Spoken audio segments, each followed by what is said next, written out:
I won't hold my breath, and best of luck to them if one chooses to stand up. They are enjoying their lowest approval rating ever because this is who they are trying to represent. These far-left activists who don't stand for anything. They only stand against Donald Trump, and they hate, as you just heard from that one individual who wished death upon the president of the United States, they not just hate him, they hate the nearly 80 million Americans who elected to vote. In a world where public opinion is currency and mainstream media holds the printing press, it's no small feat when a lone voice challenges the establishment and wins.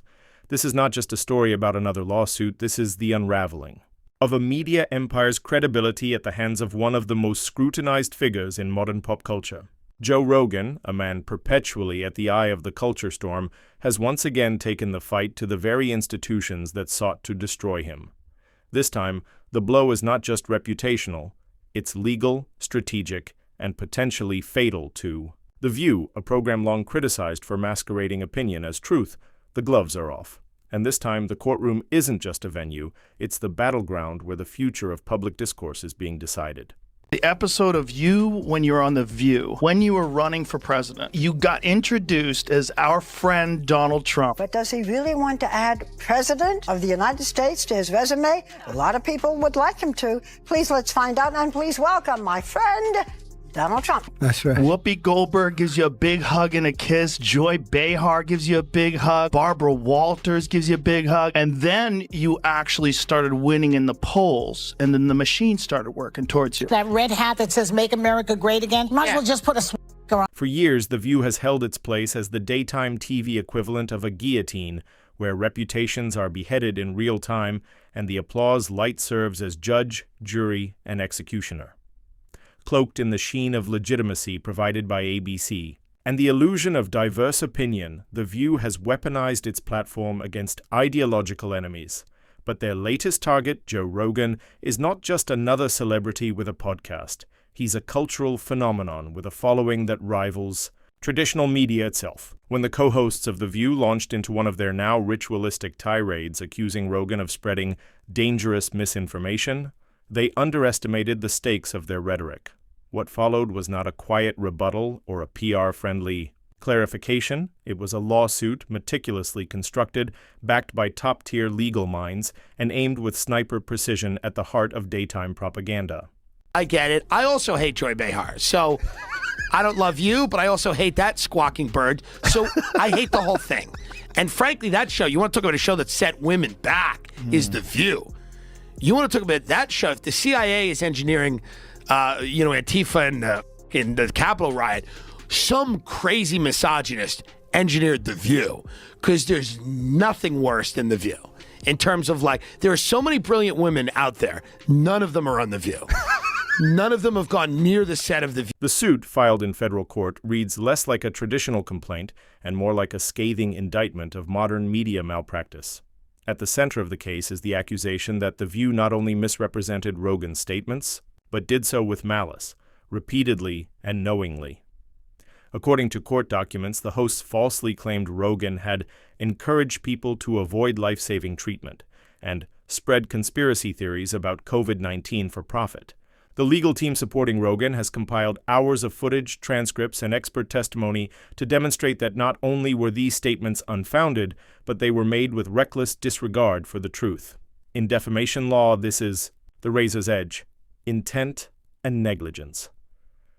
And The View appears to have danced gleefully on it. The culture shift between right and left authoritarianism, and now people don't recognize that if you just stop looking at it in terms of red and blue, look at the actions, whether it's suppression of free speech, pharmacological interventions that are mandatory, right. whatever it is. That used to all be associated with the authoritative right, the authoritarian right. And now those things are being embraced by the left. And I just think it's just an ideology thing. And I think we get confused and we think we're on the right side. We're on the right side. And if it's our side that's saying this, for sure that's the right thing to do. And no one's critically thinking about that. What makes this case particularly volatile is its backdrop. Joe Rogan has long been the target of legacy media, a man whose unfiltered conversations with scientists, philosophers, comedians, and contrarians disrupt the carefully manicured narratives fed to the public. Unlike traditional anchors reading off teleprompters, Rogan has cultivated a format that is raw, unscripted, and deeply human. In that space, controversial ideas emerge and inconvenient truths often surface. To the media class, that's not journalism, it's heresy.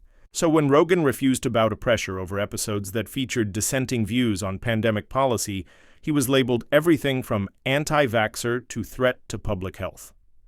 The View's attack, then, was not a one-off. It was the crescendo in a long campaign of character assassination. This is the most important part. This is right after she was saying, we are run by ABC News. You should trust us, not Joe Rogan, who believes in dragons. So she by saying we should trust them because they're double-checked by ABC News, and then making the stupidest statement. Like, you didn't listen to what I said. Yeah. You didn't listen to what the wildlife biologist, and that's only a part of what he said. But Rogan's response flipped the script. Instead of retreating, apologizing, or issuing carefully worded statements vetted by PR handlers, he went on the offensive. In doing so, he exposed a fault line in modern discourse, the difference between defamation and disagreement. In the United States, freedom of speech does not extend to knowingly spreading falsehoods that damage a person's reputation. And Rogan's attorneys argue that's exactly what The View did, repeatedly across multiple broadcasts and with the intent of undermining his credibility. What's more, they point to the program's history of similar attacks on Elon Musk, Jordan Peterson, Russell Brand, creating a pattern of behavior that, when viewed in totality, resembles a coordinated campaign rather than spontaneous commentary.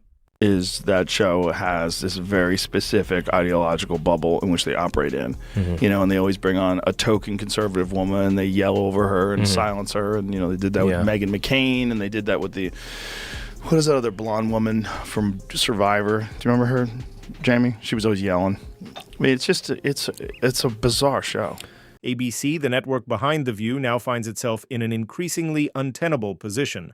Legal analysts note that the discovery process could force the network to release internal communications, emails, and memos that might reveal editorial bias or even directives to target certain individuals. If such documents exist, the ramifications would be enormous. Not only could this validate Rogan's claims of coordinated defamation, but it could also ignite shareholder lawsuits, FCC scrutiny, and a public relations crisis that extends far beyond one lawsuit. In the world of media, perception is everything, and ABC is on the precipice of being perceived not as a broadcaster, but as a hit squad with a talk show budget. I think it's insulting that you are trying to test my knowledge of economics and the decisions that this president has made. I'm now regret giving a question to the Associated Press. You're asking me for what the president's justification is for these tariffs. It's not up to you. You're not the president, Gabe. To hire a spokesperson just so that Elon Musk doesn't put out tweets that then confuse federal workers. Are my press briefings not good enough? What's equally important, and rarely discussed, is the cultural weight of this case.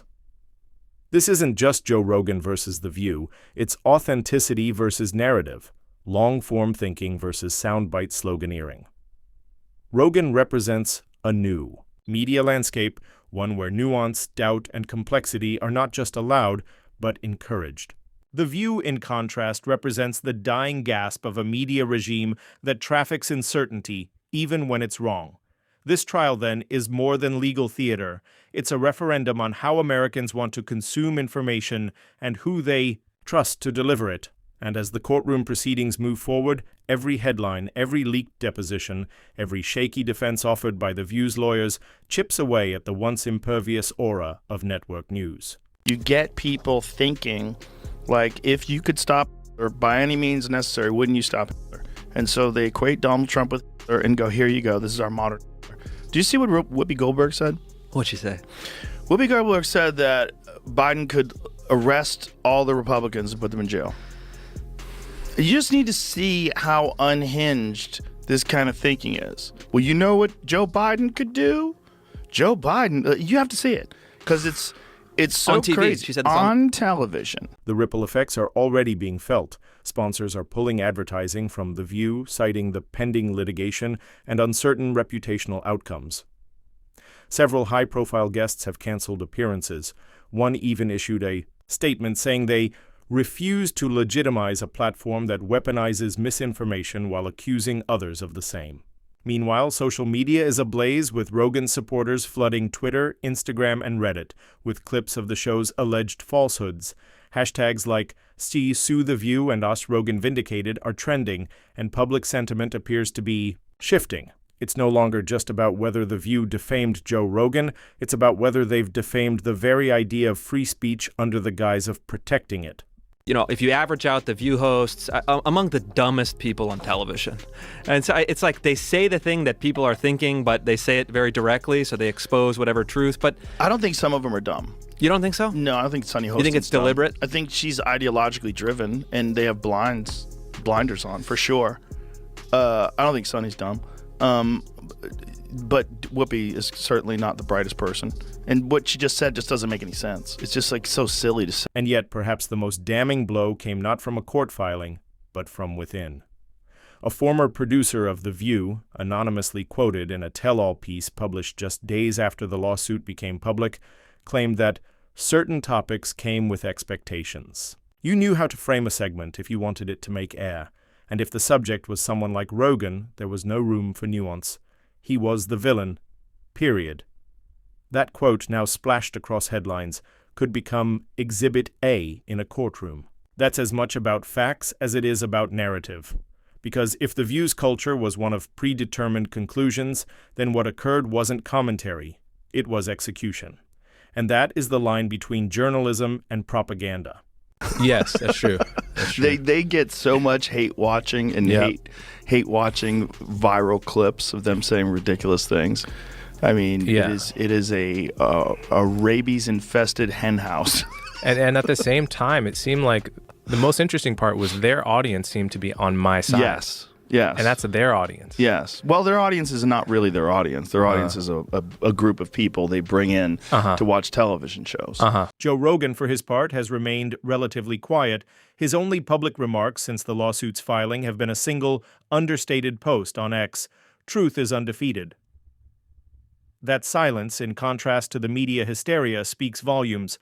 It's the silence of a man who knows the battlefield has shifted. The court of public opinion has always been loud, fickle, and often uninformed. But a federal courtroom, that's where facts still matter, where cross-examinations cut through, spin, and where even the loudest talk show must whisper in the face of sworn testimony. You do know that you're walking into hostile territory, right? Certainly do. And look, I think I'm well prepared for that. And I'm incredibly honored that President Trump has instilled confidence in me to speak on his behalf behind the White House podium. It's been an honor to have a front row seat to the greatest political comeback in history. And as you mentioned in your monologue, Sean, President Trump is putting together a brilliant cabinet of fantastic America First fighters, from Elon Musk and Vivek Ramaswamy, who are going to cut the waste out of our federal bureaucracy, to Susie Wiles, who is going to serve as the first female chief of staff in history. Take that, Mark Cuban, to Tom Homan. No one better to secure the border. It's important to understand what's truly at stake here. If Rogan wins, the precedent could be monumental. It would send a chilling message to all media outlets. The era of unchecked slander is over. Hosts and producers will be forced to vet their outrage, to verify before vilifying, and perhaps most importantly, it will signal to audiences everywhere that truth still has defenders willing to fight in arenas where ratings don't matter and rhetoric has consequences. If The View loses, they won't just pay damages, they'll lose the very thing they trade in, credibility. First of all, the Democrat Party has gone woke, and now they have gone broke. They have their lowest approval ratings ever, and they are rallying around two of the most far-left leaders in their party, AOC and Jasmine Crockett. So that tells you the current state of the Democrat Party. There is a poetic justice in all this. For years, The View built its empire on tearing others down. Now, under the weight of its own hubris, it may collapse. Not from outside attacks, but from the truth catching up to its fiction. Joe Rogan didn't just fight back, he changed the terms of engagement. No longer will media be allowed to hide behind just our opinion while slinging accusations like grenades. The new battlefield demands evidence, and that is where the old guard falters. Because while opinions are cheap, proof is expensive, and it looks like The View is about to pay in full.